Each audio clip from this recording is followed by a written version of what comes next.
What's up guys, Dan here, and today I'm going to be telling you how you can save money to invest in real estate.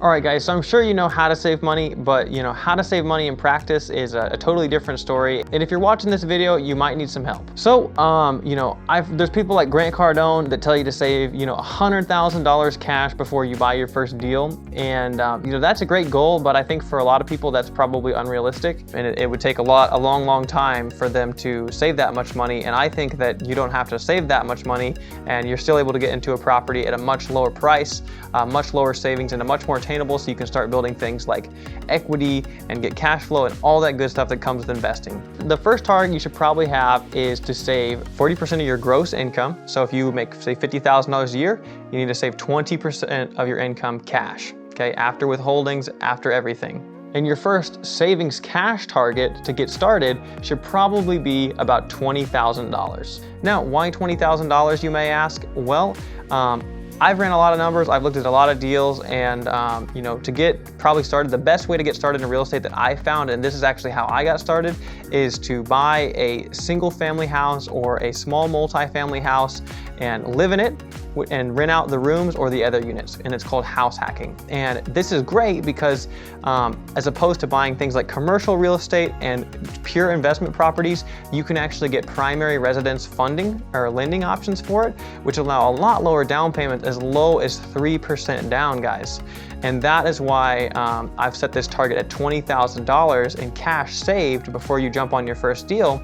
Because, for example, if you bought a $200,000 property with an FHA loan, you're only going to have to put $7,000 down. Okay, now with $5,000 closing costs, you're at about $12,000, and then you have $8,000 in reserve to cover any unexpected expenses, maintenance, anything like that that may come up, and have a good cushion so you can get into the property, start renting out the units, rent out the other rooms, have your tenants pay the mortgage for you, and live for free, and start doing that. And that's why I've set the goal at $20,000. So guys, finding a $200,000 property is totally attainable. You can easily find a 3-bedroom house for that, maybe even a 4-bedroom, depends on your area, depends on all sorts of factors. Look at your local market. I'm sure you'll find a property that will work. All the rents, the numbers will, as long as the numbers work, it doesn't really matter. Guys, if that was a helpful nugget, go ahead and save the like button until it turns blue. It really helps the video and I really appreciate it. Let's get into some actionable, simple strategies that you can use to help you save that money. So the first thing you can do to start getting to your 40% savings goal is actually to cut your expenses, okay? And to cut your expenses, there's a few simple things you can do to bring those costs to the forefront of your mind and consciously make the decision to not incur them or not spend the money in the first place. And that's the quickest way to save money. Now, you're gonna have to start small. I would probably not jump to 20% of your income immediately, as you may be shocked, you may not be able to handle it, and you may have such a radical shift in your lifestyle that you won't want to shift. So I would try to start with very small incremental improvements until you reach that target. So cutting things, one thing at a time, one reoccurring subscription, one trip to Starbucks that you really don't need to make, one thing at a time, right? The best way to be conscious of these, expenses and this frivolous spending that you probably don't need to make is to get an app like Mint. So I actually just got Mint because, guys, I was guilty of this too. I've just relied on the fact that I really don't spend a lot of money to kind of, carry me through and saving money. And, it's worked for the most part, but I just really wanted to take charge of my finances and, and get this app just simply because you can get it. It'll show you all your transactions, everything you're buying, the amount of money you have in your bank account, all that stuff. And it's really, you get really excited, looking at the transactions and you start developing a consciousness. That's kind of the first step, is a consciousness of, once you set your goal, which I've just given you, of $20,000 saved and a 20% savings target of your gross income, you'll start becoming conscious of all the things you're spending money on, because everything you spend money on is now taking away from the goal you've just set, guys. And without goals, nothing else is going to happen. You won't change your lifestyle, you won't change your habits, and you won't achieve financial freedom, unfortunately. So it's super important to have them and know why you have them, and then start taking these steps to do that. So like I said, the first thing to do is get an app like Mint that helps you track your spending, and then you'll really be able to see, what you're spending your money on every month, where you can cut back. Just do a super deep dive analysis on what you're doing, and because really the only things you really need are like gas, food, and rent, You can probably cut your food bill, stop eating out as much, go to cheaper stores. Your rent, you may be able to cut it, and your utilities, you may be able to move to a cheaper place for a while, who knows. Gas, you're probably stuck on that. Maybe try to get a fuel efficient car or something like that, or maybe, cut your car payment. There's a lot of things you can do if you're really committed to your goals. So the next thing that I would do in terms of the savings bucket is actually to start tracking your net worth. So what is your net worth, you may ask? Your net worth is basically all of your assets minus all of your liabilities. So assets could be cash in the bank, could be your vehicle, could be any property you own, like real estate. Whereas liabilities are like debt, whether it's mortgage debt, credit card debt, anything like that, that is like hanging over your head. It could be student loan debt, anything like that. Those are liabilities that must be paid, right? So assets have value, liabilities are drags on that value. What is tracking your net worth going to do for you? So I've been tracking my net worth for about a year now, and I can say that it is a very exciting experience. I just do it once a month, so it only takes me maybe 20 minutes a month to do this. And I basically just go through and I'm able to, add up all my assets, all my liabilities, my cash. I see what my mortgage payments are, and it's like a game. You want that number to keep going up. You want your net worth to keep going up, because that is, how you build wealth.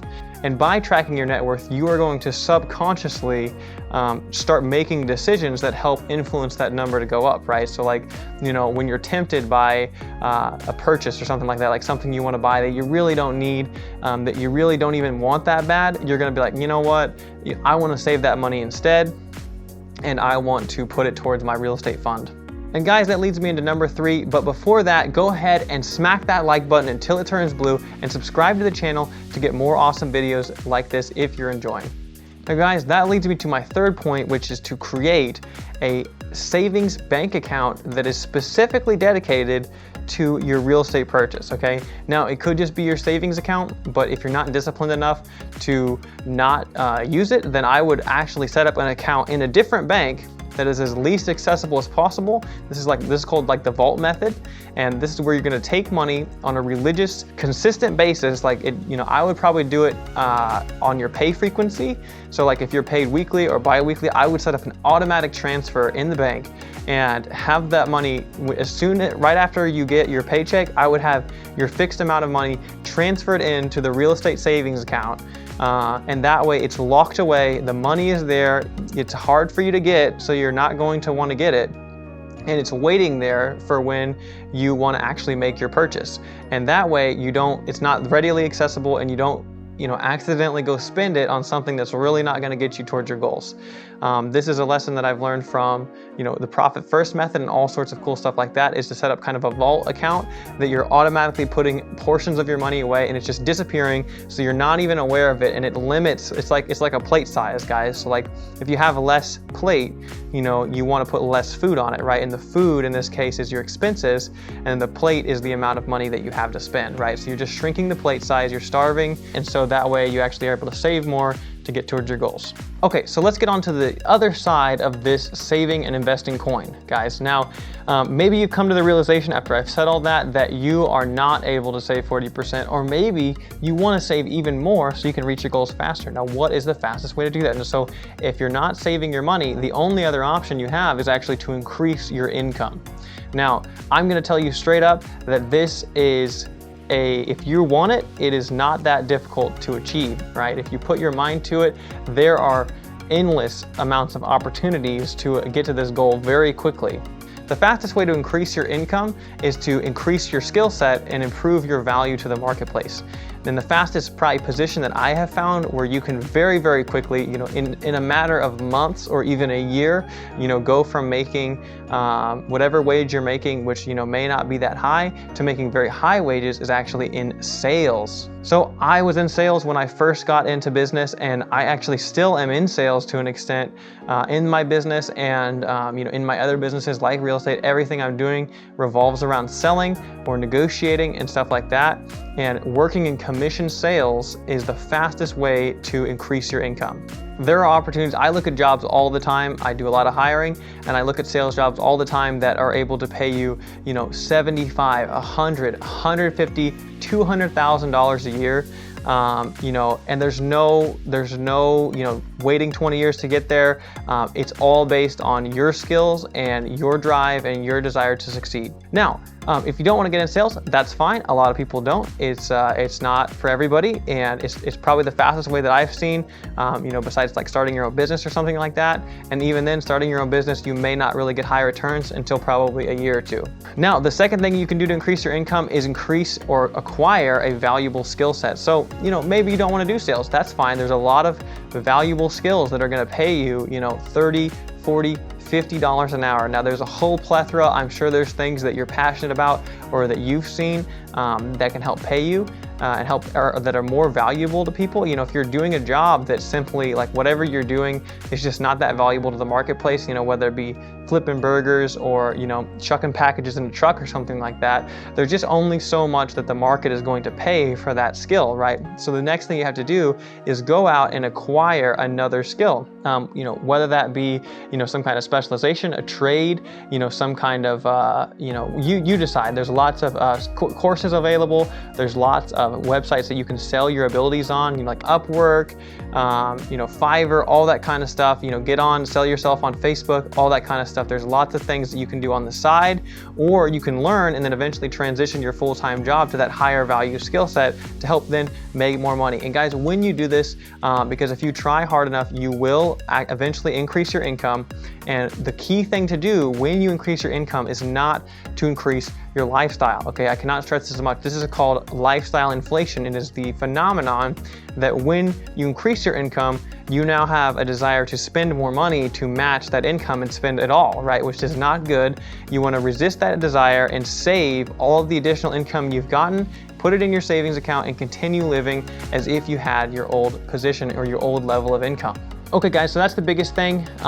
I would just like to finish out with saying that if you follow these steps, there is no doubt in my mind that you will become wealthy. You know, it may not be overnight. This is not an overnight process. This can take months, years. Wealth building it takes a long time, guys, but if the best time to start is now. If you start now, you're gonna be there sooner than you think. Guys, to finish up, if you like this video, go ahead and hit the like button down below, subscribe for more value, and comment if you think that I said anything wrong or if you have any additional tips. And with that, I will see you in the next video.